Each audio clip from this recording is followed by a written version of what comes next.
बिस्मिल्लाहिर्रहमानिर्रहीम अल्लाहुम्मा सल्ली अला मुहम्मदिन व आले मुहम्मद।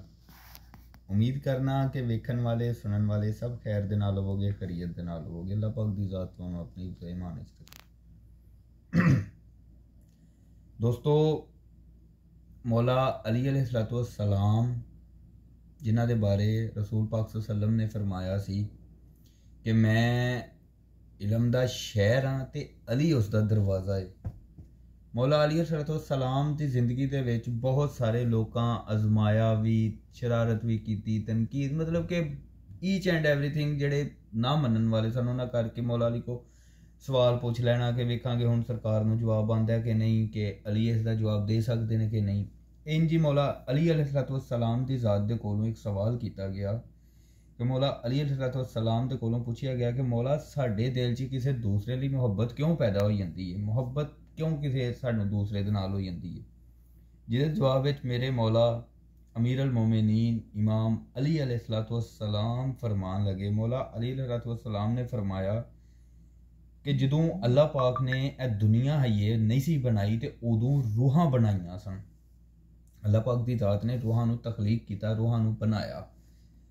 जिस वेले रूहां बनाइया ना तो उदों जेड़ियां रूहां एक दूजे के नज़दीक सन उत्थे जिथे अल्लाह पाक की ज़ात बनाइया, जेड़ियां रूहां एक दूजे के उत्थे इंज करके नज़दीक सन, उही रूहां जदों अल्लाह पाक की ज़ात ने इंसान तखलीक किया, दुनिया से भेजा, तो वह रूहां जदों दुनिया के उत्ते एक दूजे के नाल टकरांदियां ने, एक दूजे के करीब होंदियां ने, एक दूजे के नज़दीक जांदियां ने, तो उदों दोवां फरीकां दे दिल विच मुहब्बत पैदा हो जाती है।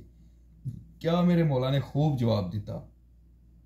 इंज ही मौला अली अलैहिस्सलाम दे कोलों हज़ारां लखां करोड़ां लोग ऐसे सन कि जेड़े मौला दे कोलों सिर्फ सवाल ही इसलिए पूछते सन कि जेड़ा मौला जवाब दे सकणगे कि नहीं।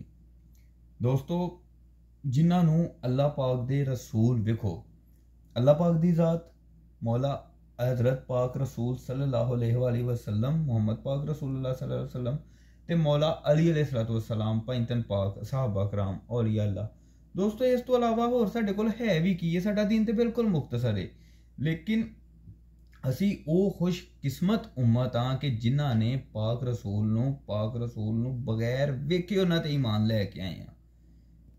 इसलिए ते उम्मते मुहम्मदी लई पाक रसूल सल्लल्लाहु अलैहि वसल्लम दिन रात रोंदे रहे कि अल्लाह पाक जी मेरी उम्मत नूं बख्श दिओ, अल्लाह पाक जी मेरी। ओ रसूल पाक सल्लल्लाहु अलैहि वसल्लम जिन्होंने अल्लाह पाक ने कुरान पाक च आख्या वमा अरसलनाका इल्ला रहमतल लिल आलमीन, कि ए रसूल मैं तुहानू सारी जहान लई रहमत बना के भेजिया। ते ओ रहमत अपने नायब नूं, अपने वीर नूं, अपने भाई नूं कहंदे ने कि तुसी इलम दा दरवाज़ा हो। दोस्तों, मौला अली अलैहिस्सलाम दी यह फजीलत है कि सरकार मौला अली दा हथ चुक के कहंदे ने मन कुंतो मौला फहाजा अलीउन मौला, कि जिदा मैं मौला ओदा अहल ही मौला है। लोगों ने सुनिया सब कुछ किया, लेकिन फिर भी लोग अपने इन्हां हरकतां तो इन्हां कमां तो बाज ना आए।